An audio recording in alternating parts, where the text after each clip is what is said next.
Hello, everyone. Welcome to another episode of The Joy Mentor.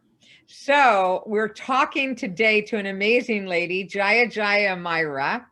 And Jaya Jaya Myra, I want to read you some about her so that you get the full picture. She's a research scientist turned natural health advocate, is known as the wellness lifestyle expert, and is the go-to media expert for mind and body wellness, stress management, mindfulness, food for mood. I love that. And natural healthy living. She's a best-selling author, a TEDx speaker, and creator of the Well Method. After healing herself naturally from fibromyalgia, Myra developed the Well Method to teach others the four cornerstones of a healthy, purpose-driven life. Her approach to mind-body wellness, spirituality, and purpose shows why one size fits all doesn't work for everyone and how to find what will work for you. Hello, beautiful. Hi there. It's great to be here today. I love talking to you, Myra. You just have the most amazing way about you. So I'm super excited. I'm wondering, like, if you could tell us, like, how does purpose help create good health? And there are so many ways that purpose creates good health, but let's just start at the root and the foundation. And this is really the connection between spirituality and health. So pretty much every religion under the sun tells you that God has created you perfectly, right? Yes. I mean, I can't think of anyone that doesn't, but there's actually spiritual science that goes to support this. So in my journey, what I discovered through being a research scientist, doing immunology, molecular biology, to studying with enlightened masters from different spiritual traditions and studying Ayurveda, traditional Chinese medicine, these ancient healing systems, is really that purpose is foundational to everything, because it's purpose that creates your entire physical body constitution, shape, structure, your mental and emotional temperament. Purpose is what has created all of this. So if you use these ancient healing systems like Ayurveda, Chinese medicine, that use a 5-element approach, these are what create your entire elemental constitution. If you follow more of a Western approach and you just believe God has created you perfectly, know that your purpose is actually what has made everything about you so that you can be completely successful in everything that you do. And I love that because I tell people all the time, but you're made perfectly. You don't need an improvement plan. You were absolutely made perfectly. So I love that that can be backed up with science because that's just incredible. That makes it even better that we have that as well as faith. So that's incredible. Absolutely. I mean, and there's a legitimate scientific research now that shows how purpose and happiness facilitate better health, how it boosts immunity, how it regulates hormones, how it makes the microbiome in your gut and on your skin stay healthy and alive. All of these things are crucial to health and well-being. And of course, your happiness is going to be dependent on how closely you're living your purpose. I mean, if you are not doing things that are in alignment with your talents and your strengths and your gifts, you're definitely not going to be happy. And if they're not in alignment with those things, they're not in alignment with your purpose. So really, like, the foundational root to everything comes back to your life's purpose and how perfectly you were made to live that. You know what? And it's so needed right now in this particular time. It Yeah. is, I think now people have, well, for one thing, the opportunity to get more in touch with themselves, but really to find out who they are and get aligned with it as the world changes so drastically. And Mm-hmm. I'm wondering, speaking of that, if you can help us know how the wellness method, like, how does it help heal social injustice? How does it help heal racially what's going on? How can we get more tolerance in the world and more understanding? So I created the Well Method to be a foundation and cornerstones for creating a healthy mindset. So a healthy mindset for the individual is the same sort of mindset that we need to create healthy societies, because healthy societies start with healthy and happy individuals. Really, it's fear that creates all of the discord that we have in society. Fear is at the root of racism. It's at the root of prejudice. It's at the root of all forms of discrimination, ageism, everything. It all comes because we feel that we are different and separate from someone else. And those people that are separate are not as good as we are. And so this is all based in fear, because ultimately, biology, science says we're 99.9% identical to a stalk of corn. So do you want to tell me that we're that much different from another human being just because maybe one person has a little bit more melanin in their skin? I don't think so. Science doesn't back that. Religion, spirituality doesn't back that. We're all united. So it really comes down to, how do I get this fear and sense of difference out of my mind? How do I learn to unify all of these pieces of my consciousness in a way that I realize this person's not that different from me? And what can I do to be more compassionate and more understanding each and every day, so that I am not at the root of this problem, that I become the creator and the facilitator that is going to solve this problem? Oh, I love that. This just speaks directly to my heart. And you're right. That's the problem exists when we feel like we're separate from another and we don't see the samenesses, right? And you're right. I too, I want to lift up instead of have people be oppressed in any way. So yeah, what you're saying is like so genuine of being united, and that's really what we need, a lot more of that and a lot more love. We need a lot more of love too. And I So know, go ahead, please. yeah, it's just when you get at the root of these problems, I don't think anyone wants to just be a total jerk, but it comes down to, how do you feel about yourself? What have people done to you? How have people treated you? How have you been able to heal your own emotional wounds? So the well method really takes this individualized, personalized approach to, let's make ourselves better first, because well people create well societies. And we need to look at it that way. You can't change society if you can't change yourself. Ugh, it is so true. We have to start with us. I've taught my children that when they were growing up. I'm like, instead of complaining, figure out how you can be the change that we need to see in this Yes. world. And so Mm-hmm. always pointing back to us first, right? Us first, being that example, and then Yes. get better. I know that you talk about the connection between spirituality and our character building. Can you talk a little bit about that? Oh, absolutely. I think especially when you get to the more esoteric forms of spirituality, you really start to see that spiritual growth, self-realization, enlightenment, self-actualization, whatever words you put around these things, they are synonymous with character development and psychological growth. And this all comes back to unifying those divided pieces of yourself. So really, spirituality is just a form of conscious character development, which is just psychological growth and understanding that is making you realize how truly in control of your life and your reality you are. Oh, that is a fact. The choosing, I think I had an amazing teacher for 26 years of my life, but I'm telling you that it came down to every time it's a choice. I have a choice about what I'm saying, about what I'm doing, about how I'm living.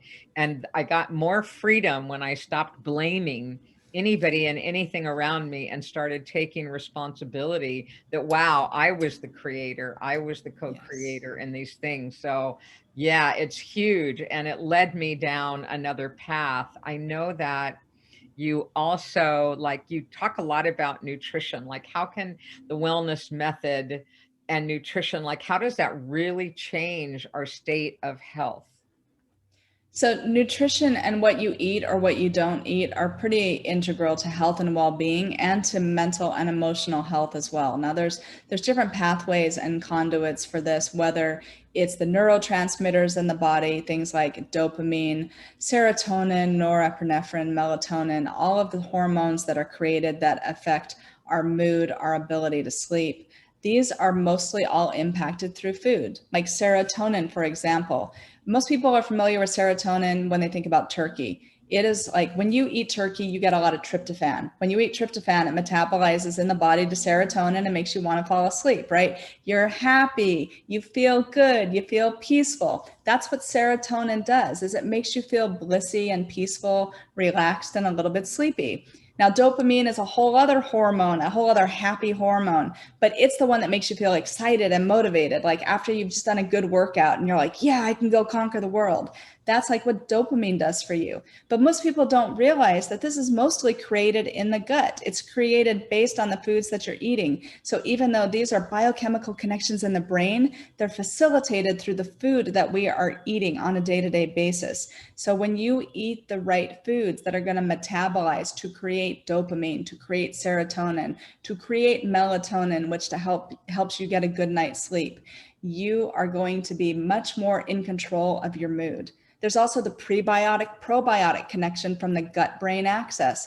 So much science to back that up now, how literally your microbiome, those good bacteria in your gut, are directly linked to your mental health.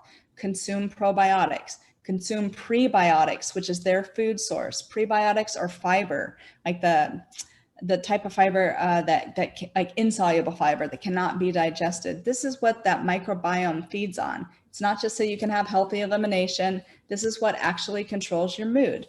So you got to have good probiotics. You got to have good prebiotics. You have to have foods that are stimulating those neurotransmitter connections in the brain and in the body. So you truly do have control over how you feel. And a lot of this is based on your diet.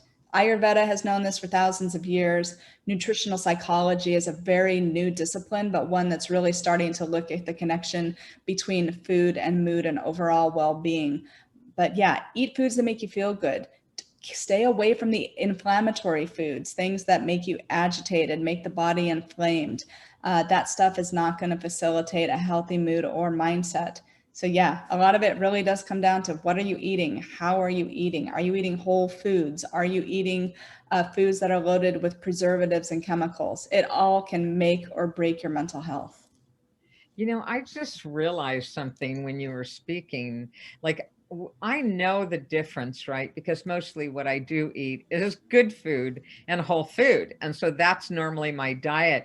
But it's interesting because I know the feeling if I do stop doing that and I start actually, like, whether I go out to dinner with my daughter or a friend and I eat something that I don't normally eat, I am Mm-hmm. astounded how the next day I feel this lowering of Mm-hmm. energy. And in the same sense, and I've had, so many major surgeries on my body that I know how, like, if there's no gluten, no sugar, my body starts to just feel fantastic and very young. Right? There's something about it where you start feeling really young in your body again.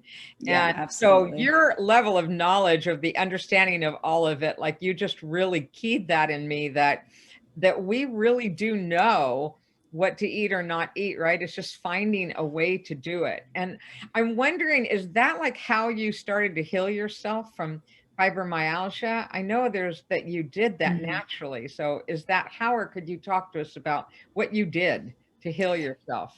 Actually, no, that was not at the first part of my journey, which may be very surprising. But again, back in the day when I dealt with fibro, we knew even less about like the food and mood connection that people know now. This is going to surprise you. It surprises a lot of people. 85% of my healing journey was all due to meditation and mindfulness. So, and forming a daily meditation practice and mindfulness in terms of inner discernment, or Buddhi yoga, as it's also known, like really using the intellect to dive in and understand how the past has created the present so that you can then use the present to create and shape the future. It's like literally unraveling like those karmic connections that we have. But meditation, it really allows the body to reset the nervous system. It lets the sympathetic and the parasympathetic nervous system come back into balance and start working towards healing. Within 6 months of doing a daily meditation routine, I no longer had anxiety or depression. It took a lot longer to completely heal from fibromyalgia. But within about 2 years, I was completely healed, like without a trace of the disease. And yes, food does play a role too. I say food and exercise was about 15%, but meditation was literally 85% of my journey. Meditation, spirituality, just really deepening my faith, continuing to live my purpose, and forming these rock solid daily habits that were going to make me healthy and well. Wow, that's incredible. And I'm wondering, like, can you talk to me a little bit about the difference between meditation and mindfulness? Because you mentioned them both. Can you talk a Yeah. little bit about the difference of those two?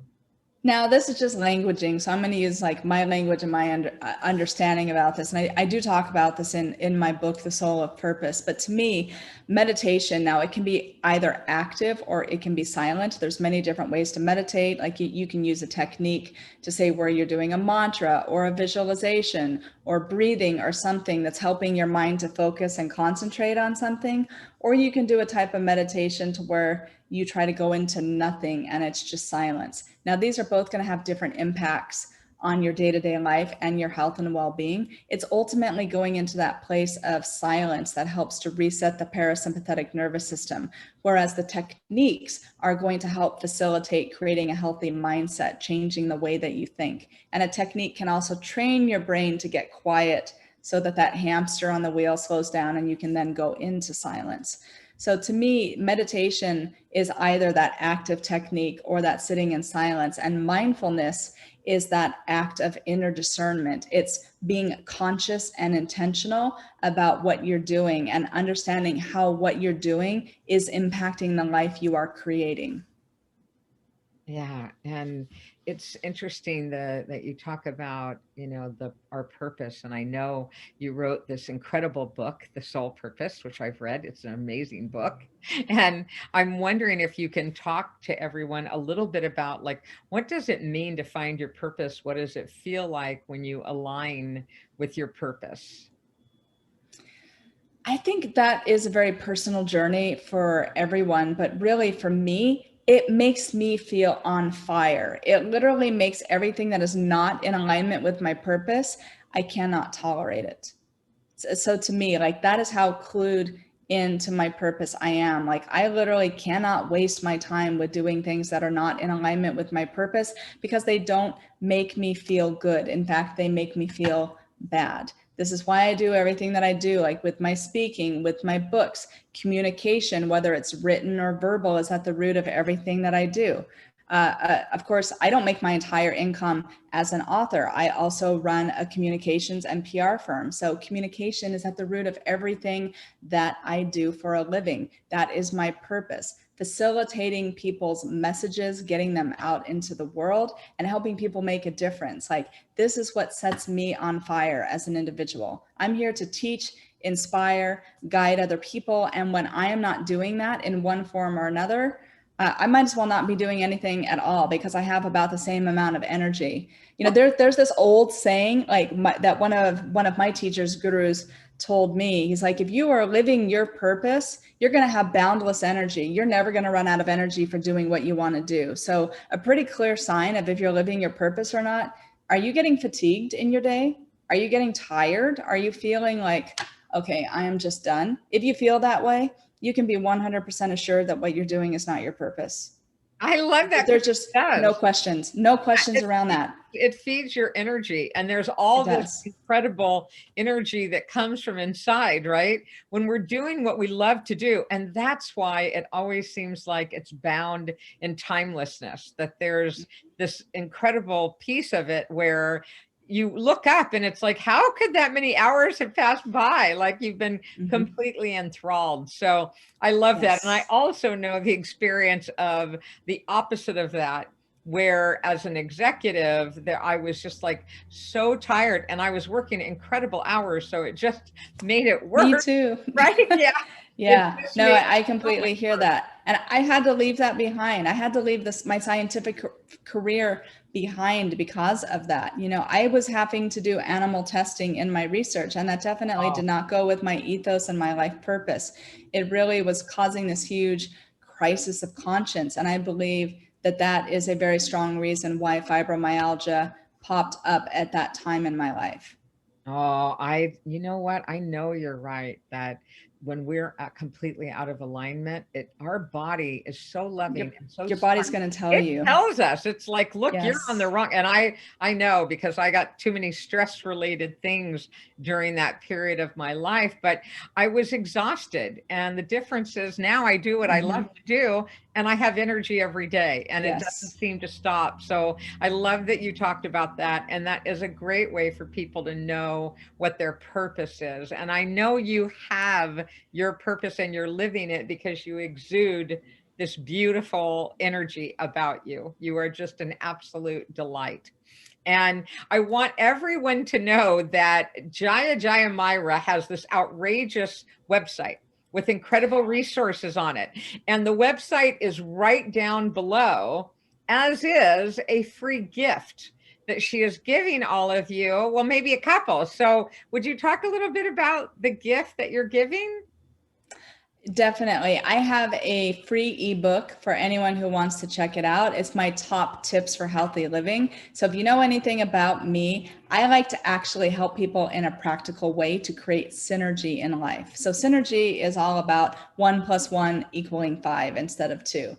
So we've got 24 hours in the day. How can you maximize your time to where one thing that you're doing is just so explosively good for mind, body, and soul that it's boosting everything and making it better? So this ebook is going to help you with that. It's going to give you my top practical tips and tricks. So I'm going to tell you there's definitely a lot about food in there, because food and spices do impact your mental, emotional, spiritual health. They can boost immunity, boost mood. I don't get sick anymore. I don't go to a doctor. I haven't been to a doctor in years. And for someone who used to suffer from fibromyalgia and we get sick all the time, that is saying a lot. So create synergy. You are going to be able to accomplish anything that you want to accomplish and have much fewer obstacles in your way. So definitely check out the ebook. It's an excellent, excellent resource for you. Yeah, and you are an excellent resource for people because I you sure try. It's you like, are it's so though. important to me. You have I such a mean, I dealt with so much example. crap. I dealt with fibromyalgia. I dealt with a spouse divorcing and leaving me, being separated from my kids. Even before that, I dealt with a childhood of sexual and emotional abuse. I dealt with a religion that kicked me out when I got pregnant outside of wedlock. I mean, I had to deal with so much crap like my entire life. It makes me feel so good to help other people and to encourage and motivate them to understand that everything that happens to you is literally just a catalyst for your own greatness. It makes you stronger. It creates resilience. It gives you strength. It makes you know that you're not going to break under these pressures. And we all have to go through so much crap that you need to have role models out there to show you how to get through this. So I now see all of that stuff as a blessing. It's not that I want other people to experience it, but ultimately I want to be there to help pick people up when they go through this and say that, hey, this does not have to define you. It can shape and mold your greatness. I love that you said that, about the greatness, because I feel the same way. Like, all the things I went through in my life, you're right. I don't want anybody to ever have to move through them. And yet those things really gave me this great level of compassion that you have, that I can see in you, to where all I want to do is try to love and help others whatever way I can. And if I can't, find somebody who can, right? Just find Mm-hmm. somebody to help lift you up. And that's what you're doing. And it takes a lot of courage to be a woman doing that. And so that to me is so inspiring. You are just a beautiful lady. I hope you all click on this website and you go below and you find out more about this beautiful lady. Myra, it was an absolute honor to get to talk to you today. Thank you so much for giving generously of your Thank time to you. be here. Thank you so much. Oh, I appreciate you inviting me to be here. It means a lot to me. Thanks, Jaya. Jaya Myra. Hope you have a beautiful day, my friend. Bye. You too. Thank you.